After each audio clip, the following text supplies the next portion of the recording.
Hey everyone, I finished reading Mighty Morphin Power Rangers The Return. From the very first words of the very first sentence, it's clear that The Return is going in its own direction.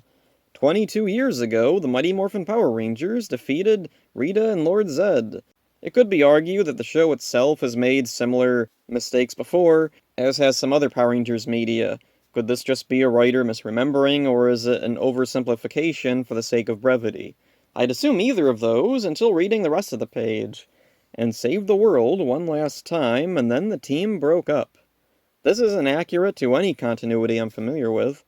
The date implied is interesting. 22 years ago from now, 2024, would have been long after the Mighty Morphin Power Rangers and long after Rita and Zed were purified by Zordon's wave from Power Rangers in Space. All of this establishes to me that this comic is making its own continuity. What happened in the shows, comics, games, whatever, may have happened in some capacity, just not how we're familiar. We see Jason in the ruins of the command center. A mysterious silhouetted figure appears and takes his power coin. In Angel Grove, Billy is addressing a crowd at the youth center.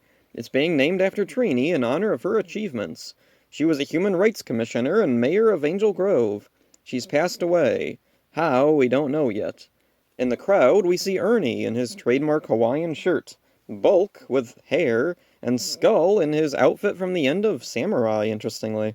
Zack steps up to give a speech, and we learn that he's well known for being the Black Ranger. At this point, while reading the comic, my mind was spinning, trying to figure out where this story fits in. I was aware the story was doing its own thing, but it's difficult to just pretend over 20 years of stories just don't exist. People recognizing Zack makes me think of Beast Morphers. The old Rangers don't have secret identities anymore by that point, so Zack being recognized reminded me of that. Kimberly's in the crowd and leaves, thinking about Trini and herself hanging out at the juice bar years ago. Kim goes to a cemetery with flowers. Zack comes to talk to her, and invites her to a restaurant with him and Billy.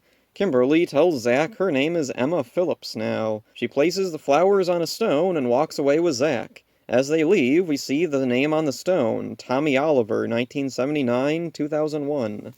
This was quite a shocking reveal after so much focus on Trini, and also coming so soon after the TV special Once and Always. My mind assumed that the grave would be hers. Tommy, as of now, has never been depicted as dead in any main universe.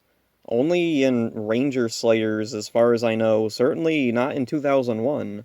The comic feels like an alternate take on Once and Always, with Billy and Zack having prominent roles and establishing that Trini died. At a restaurant, we learn some fascinating stuff. Zack has become a celebrity after writing about being a Power Ranger. He agreed to keep the rest of the team's identities secret by saying they came from around the world. Zack now does charity concerts and advocates for clean energy. Billy runs a phone company, but in secret he's been trying to develop a method for teleportation.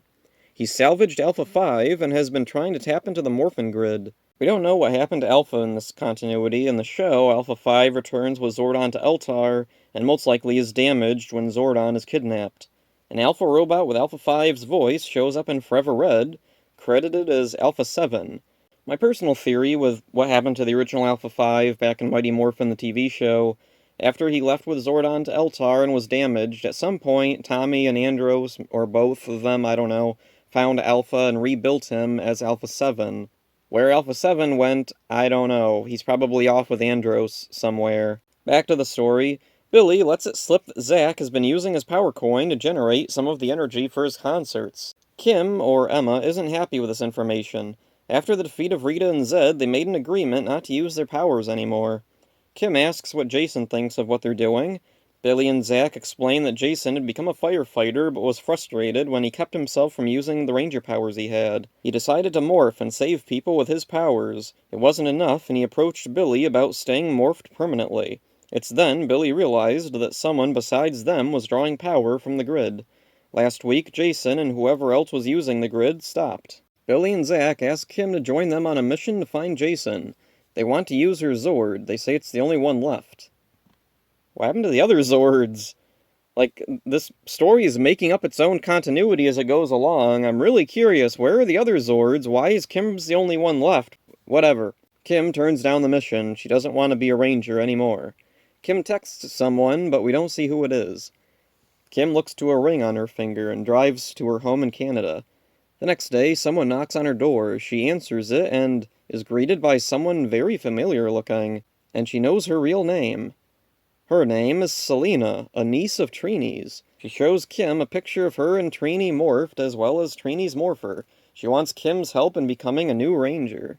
This comic is quite the roller coaster, a lot of bizarre twists and unexpected outcomes. I think this comic went against what most fans were expecting. Most fans, I think, expected another Once and Always. What we got was a reunion to a story that we never saw. It'll be fascinating to see how this plays out. The mysterious being that attacked Jason, who could that have been?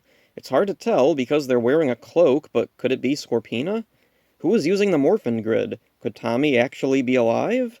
I enjoyed this comic, but at the same time, I'm extremely fatigued by yet another take on MMPR. I'm desperate for Boom to explore outside MMPR. Unfortunately, whenever they do, it still suffers from a lot of the issues I have with their comics overall.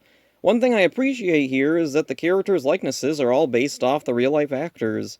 Something many of the Boom comics do is use their own stylized takes on the Rangers, even in comics disconnected to the main series. I imagine fans of the show unfamiliar with the comics are confused why the characters have new hairdos and clothes completely different from what they typically wear in the show.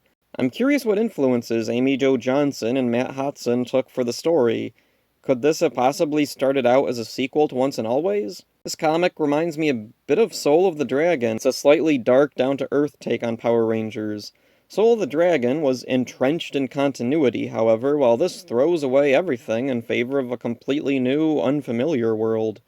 Not really what I wanted from a Power Rangers comic, but at least it's not deathly boring like Ranger Academy.